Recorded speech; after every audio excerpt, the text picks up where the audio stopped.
마가복음 첫 번째 시간입니다. 제목 하나님의 아들 예수 그리스도의 복음. 마가복음 1장 1절. 하나님의 아들 예수 그리스도. 이 말은 예수님께서 어떤 분이신지를 표현해주고 있습니다. 즉 하나님의 아들 이란 주님의 신성을, 예수 란 주님의 인성을 나타냅니다. 그리고 그리스도 란 기름 부음을 받은 자라는 뜻의 히브리어 메시아를 헬라어로 번역한 것입니다. 그러므로 본문에 그리스도는 주님이 죄인들을 구원하시기 위하여 오신 메시아이심을 의미합니다. 구약 초기 때부터 유대인들에게는 자신들을 구원시켜줄 메시아가 오실 것을 믿는 신앙이 자리 잡기 시작했습니다. 이런 메시아 대망 사상은 예수님 탄생 즈음의 절정에 이르렀고 결국 예수님은 예언대로 구원의 메시아로서 이 땅에 오신 것입니다. 그러므로 우리는 메시아이신 예수 그리스도를 나의 구원의 주로 받아들여야 합니다. 그리고 어떤 상황에서도 굴하지 않고 주를 믿는 믿음을 지켜서 그분이 재림하시는 날 영광의 면류관을 받는 성도들이 모두 되어야 하겠습니다. 복음은 좋은 소식을 의미합니다. 성경적으로는 예수님이 죄인을 위해 이 세상에 오사대속의 십자가를 지시고 돌아가셨으며 약속대로 부활, 승천하셨기에 죄인이 믿으면 구원을 얻을 수 있다는 복된 소식을 의미합니다. 즉 복음은 죄인이 구원받을 수 있는 유일한 길인 예수 그리스도의 계시와 사역에 관한 내용을 말합니다. 그러므로 이 복음은 인간의 자격이나 행위와는 무관하게 하나님께서 주신 선물일 뿐입니다. 그런즉 누구도 이에 대해서 자랑할 수 없습니다. 오히려 우리 모두는 복음에 빚진 자일 뿐입니다. 때문에 내가 복음을 전하지 아니하면 내게 화가 있을 것이미로라고 고백한 사도 바울과 같이 오늘날 성도는 세상 끝날까지 이 복음을 전파해야 할 사명이 있습니다. 그러므로 성도는 달려갈 길을 마치는 그날까지 디모 4:7 이 예수에 관한 복음을 전하는 일에 사명감을 가져야 하는 것입니다. 마가복음은 마가라고 하는 사람이 썼습니다. 마가복음의 저자가 마가라는 사실은 우리에게 시사하는 교훈이 적지 않습니다. 마가는 원래 이름이 요한이었다고 합니다. 사도행전 12장을 보면 바나바와 바울은 마가라는 인물을 데리고 예루살렘에 왔습니다. 이때가 44년에서 47년 사이였는데 당시 예루살렘에는 큰 흉년이 들어 매우 어려웠습니다. 이 소식을 들은 안디옥 교회가 예루살렘의 형제들을 돕기 위해 연보를 했고 바울과 바나바는 마가와 함께 이 연보를 가지고 예루살렘으로 왔던 것입니다. 바울과 바나바는 이 마가를 데리고 다시 안디옥으로 돌아갔습니다. 성경은 이 마가가 바나바의 생질, 즉 조카라고 말합니다. 바나바는 구브로에서 성공한 유대인으로서 자신의 땅을 팔아 예루살렘 교회의 가난한 자들을 위해 내놓았던 사람입니다. 바나바에게는 마리아라는 누이가 있었는데 이 마리아가 바로 마가의 어머니였습니다. 예수님의 최후의 만찬 장소가 마리아의 집 다락방이었고 부활하신 주님께서 제자들 앞에 나타나신 곳이 거기였으며 120명의 성도가 함께 기도하던 중 오순절 성령강림을 경험한 집도 그 마리아의 집입니다. 따라서 마가는 자기 집을 자주 드나드는 예수님의 모습을 익히 보았을 것이며 베드로나 야고보 등의 제자들도 보았을 것으로 짐작됩니다. 또 그는 오순절 성령강림 때에도 성령을 체험하였을 것입니다. 이렇게 본다면 마가가 바나바 및 바울의 동역자로 지명된 것은 지극히 자연스럽습니다. 마가는 바울과 바나바를 따라서 구브로 섬으로 처음 전도 여행을 갔습니다. 오늘날의 사이프러스 섬을 말하는데 여기에서 이들 일행은 성령의 도우심으로 유대인의 회당에서 하나님의 말씀을 전하는 한편 박수무당인 엘루마를 굴복시키고 총독을 전도하여 회심시킵니다. 그런데 여기서 이상한 일이 일어납니다. 구브로에서의 사역을 정리한 바울 일행이 다시 배를 타고 밤빌리아에 있는 버가에 이를 때에 마가가 갑작스럽게 이들과 헤어져 예루살렘으로 돌아가 버렸던 것입니다. 어쨌든 얼마의 시간이 지난 후 바울 일행은 선교 여행을 마치고 예루살렘으로 돌아옵니다. 이 일이 있은 지 1년쯤 후에 바울과 바나바는 두 번째 선교 여행을 떠나는데 이때 마가를 데려가는 문제로 두 사람은 크게 다투고 서로 각자의 길을 가게 됩니다. 바울은 또 다른 동역자 실라를 데리고 두 번째 선교 여행을 떠나고 바나바는 자신의 조카이기도 한 마가를 데리고 또 다른 길로 선교 여행을 떠납니다. 어쨌든 바울과 바나바의 갈등에서 언급되는 마가의 성격은 분명합니다. 바울이 보기에 마가는 그까짓 정도의 문제에도 여행을 포기하는 유약한 성품이었습니다. 마가는 부유한 집안의 아들로 자랐기 때문에 어려운 일이 있을 때면 슬그머니 꽁무니를 뺄 정도의 유약한 모습을 갖고 있었을 것이라고 짐작하기 때문입니다. 그의 유약한 성품이 분명하게 드러나는 사건이 성경에 기록되어 있습니다. 마가복음에는 한 가지 흥미로운 사파가 기록되어 있는데 예수님께서 잡혀가실 때에 배로 된 호디부를 두르고 따라가던 청년의 이야기가 바로 그것입니다. 이 청년은 악당에게 잡히자 호디부를 벗어버리고 나체로 도망하였습니다. 그는 바로 마가였습니다. 이것을 본다면 우리는 이 사건을 통해서 마가가 얼마나 유약하고 용기 없는 사람인지를 다시 한번 볼 수 있습니다. 그런데 마가의 생애는 여기서 그치지 않습니다. 마가는 그 이후에 극적인 변화를 경험합니다. 성경을 보면 마가는 바나바와 바울이 헤어진 이후에도 바나바를 따라 충실히 복음을 전했고 베드로의 성실한 동행자였던 것으로 나타납니다. 그래서 베드로전서 5장 13절을 보면 베드로는 마가를 가리켜 내 아들 마가라고 말하기까지 합니다. 나아가 마가의 이름은 바울이 골로새 교회에 보낸 서신 속에서도 나타납니다. 나와 함께 갇힌 아리스다고와 바나바의 생질 마가와 이 마가에 대하여 너희가 명을 받았음에 그가 이르거든 영접하라. 유스도라 하는 예수도 너희에게 무난하니 저희는 할례당이라. 이들만 하나님의 나라를 위하여 함께 역사하는 자들이니 이런 사람들이 나의 위로가 되었느니라. 골로새서는 주후 60년 바울이 로마 1차 가택연금 때 쓴 서신입니다. 거기서 바울은 골로새 교회에 바로 그 마가를 청구하고 있습니다. 뿐만 아니라 바울은 빌레몬서 1장 24절에서 나의 동역자 마가 라고까지 말하고 있습니다. 그리고 바울이 로마에서 감금되어 있을 때 기록한 것으로 알려진 디모데후서에서는 마가에 대한 바울의 애틋한 애정이 느껴지기까지 합니다. 바울은 이렇게 말합니다. 내가 올 때에 마가를 데리고 오라 저가 나의 일에 유익하니라.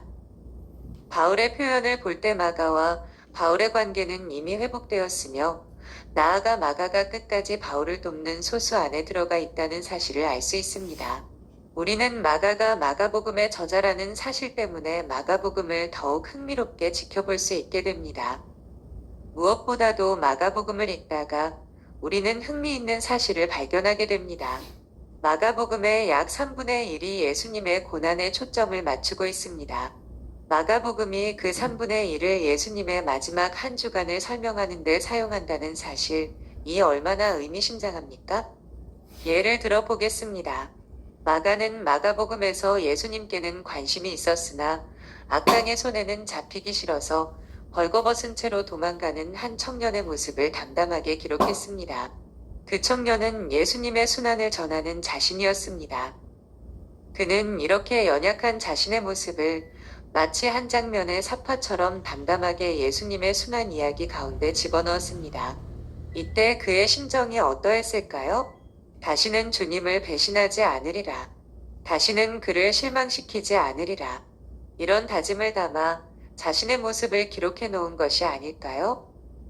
마가는 예수님께서 부활하신 후 오순절에 성령을 체험하고도 사소한 일도 견디지 못하여 여행 도중에 돌아왔습니다. 뿐만 아니라 이 일로 말미암아 바울로부터 복음을 위해서 고난을 함께 하기에 적합하지 않다는 비판을 들었습니다. 거기에다가 초기 교회에서 가장 중요한 비중을 차지하는 두 인물인 바나바와 바울이 자신 탓에 다투고 갈라서기까지 했으니 마가의 심정은 어떠했겠습니까? 그러나 더욱 중요한 것은 그 다음입니다. 한 번은 바울을 버리고 돌아갔지만 다음에 그는 로마에 감금된 바울과 함께 있었으며 바벨론에 있던 베드로와 함께 있었습니다.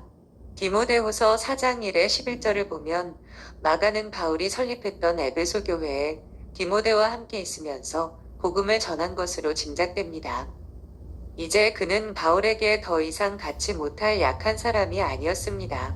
그는 베드로의 아들 같은 사람이자 바울에게 동역자였습니다. 벌거벗은 채로 예수님을 부인하고 도망해야만 했던 마가 사소한 어려움도 견디지 못하고 선교 여행의 중간에 돌아서야만 했던 그가 이제는 베드로와 바울에게 생각만 해도 믿음직한 다음 세대의 젊은이로 변모했습니다. 그런 인생 역정을 걸었기에 마가는 예수님의 고난에 보다 더 깊은 관심을 가지게 되었습니다. 결국 마가는 하나님께서 예정하신 길을 따라 하나님께서 만드시고자 하는 모습을 갖추어 가면서 하나님께서 맡기신 일을 모두 감당했습니다. 이후의 마가의 행적을 자세히 알 수는 없습니다. 그러나 전해오는 이야기에 따르면 그는 애굽으로 내려가 알렉산드리아에 교회를 세웠고 말년에 순교했다고 합니다. 어떻습니까? 마가는 마가복음을 기록했습니다. 마가복음은 특히 그리스도 예수의 순환을 가장 자세히 묘사합니다. 그런데 그는 그럴 만큼 강하고 용감한 사람이었습니까? 아닙니다. 그는 원래 유약하고 겁이 많은 사람이었으며 예수님을 사랑하면서도 그를 위해 죽음을 불사할 수는 없는 사람이었습니다. 그는 한때 위대하고 용감한 바울 사도로부터 겁쟁이 혹은 같이 일 못할 사람이라는 손가락질도 받았습니다. 그는 교회 역사 속 가장 위대했던 두 사도를 갈라서게 만든 장본인이기도 했습니다. 그런 그가 과연 예수님을 전할 자격이 있는 것 같습니까? 예수님의 고난을 이야기할 자격이 있는 것 같습니까? 그러나 그는 오랜 세월이 흘러 바울 사도와 동역할 수 있을 만큼 변화했으며 누구보다도 일찍 복음, 즉 예수님 이야기를 써서 하나님의 아들을 증거했습니다. 마지막으로 마가복음 1장 1절을 읽으면서 이 사실을 기억해야 합니다. 마가는 자신의 복음서 서두에 이렇게 기록했습니다. 하나님의 아들 예수 그리스도 복음의 시작이라. 그는 자신의 복음서에 하나님의 아들이신 예수 그리스도를 언급했습니다. 이 짧은 표현은 유대인에게는 유일신이신 여호와를 모욕하는 행위, 황제를 신으로 숭배해야 했던 로마 사람들에게는 반역을 의미하는 아주 위험한 말이었습니다. 다시 말해 목숨을 내어놓지 않고서는 절대 할 수 없는 말이었습니다. 바로 이 말이 누구도 아닌 마가에게서 나왔습니다. 이렇게 마가의 생애를 짧게 살피면서 어떤 생각을 하셨습니까? 복음을 증거하는 일은 날 때부터 용감한 사람만이 하지 않습니다. 하나님께서 선택하신 사람만이 그리스도를 증거합니다. 하나님께서 선택하신다면 그는 먼저 변하게 될 것입니다. 그것이 하나님의 일입니다. 하나님의 일, 우리 소망의 근거. 하나님께서 당신의 구속 사역을 이루실 때 그 일에 함께할 동역자를 선택하십니다. 하나님의 동역자가 되는 기준은 잘난 사람, 많이 배운 사람, 능력 많은 사람 같은 소위 난 사람이 아닙니다. 능력 없고 가진 것 없어서 그래서 하나님의 손이 많이 갈 것 같은 사람이 하나님을 위해 일할 확률이 매우 큽니다. 모세를 보십시오. 그는 하나님의 선택을 받았을 때 자신을 가리켜 말해서조차 둔한 사람이라고 고백했습니다. 이사야 역시 자기 앞에 하나님께서 나타나셨을 때 자신에게 화가 미쳤다고 고백했습니다. 이렇게 성경을 보면 하나님의 사람 쓰는 방식은 세상의 방식과 다릅니다. 하나님의 일을 할 사람은 그 사람의 인생 자체가 하나님의 작품입니다. 그러므로 하나님의 일을 할 사람은 가능하면 하나님의 손길이 자주 닿은 사람이어야 합니다. 이런 의미에서 우리는 이렇게 말할 수 있습니다. 인생에 굴곡이 많은 사람, 하나님의 뜻에 따라 사는 것이 영 익숙하지 않은 사람, 그래서 사람들이 저 사람은 어렵겠어라고 혀를 차는 사람일수록 하나님께서 일하실 영역이 많은 사람이며, 그런 사람은 자신의 경험을 가지고 하나님을 설명할 소재가 많아서 하나님을 위해 일하기에 적격인 셈입니다. 참 대단한 역설 아닙니까?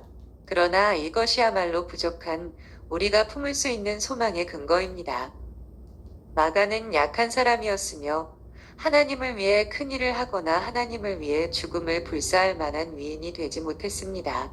그러나 하나님은 그를 만나시고 고치셨습니다.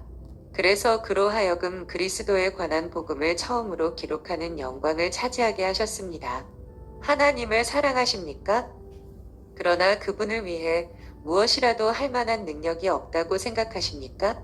약한 자를 만나시고 그를 치료하시며 변화시키시는 하나님을 기억하십시오. 나를 쓰시느니 차라리 딴 사람을 쓰시는 게 낫다고 생각하십니까? 나를 쓰려면 견적이 참 많이 나올 것 같다 생각하십니까? 그렇다면 오히려 안심하시고 은근히 기대하셔도 좋습니다. 나를 변화시키는 것은 내가 아니라 하나님이십니다. 그러므로 나를 변화시키는 것은 하나님의 일입니다. 우리가 할 일은 그렇게 일하시는 하나님을 전적으로 신뢰하는 것뿐이며 그런 방식으로 나를 사용하시는 하나님을 내 삶을 다해 증거하는 일입니다. 마가의 삶을 통해 연약한 자를 사용하시는 하나님에 대해 생각하였습니다. 하나님께서는 자신의 부족을 알고 자기를 부인하며 겸손히 주님의 인도와 다스림을 받고자 하는 자에게 더 큰 은혜와 사랑을 베푸시고 하나님 나라를 위하여 복된 인생으로 살아가게 하신다는 사실을 믿으시기를 바랍니다. 아멘.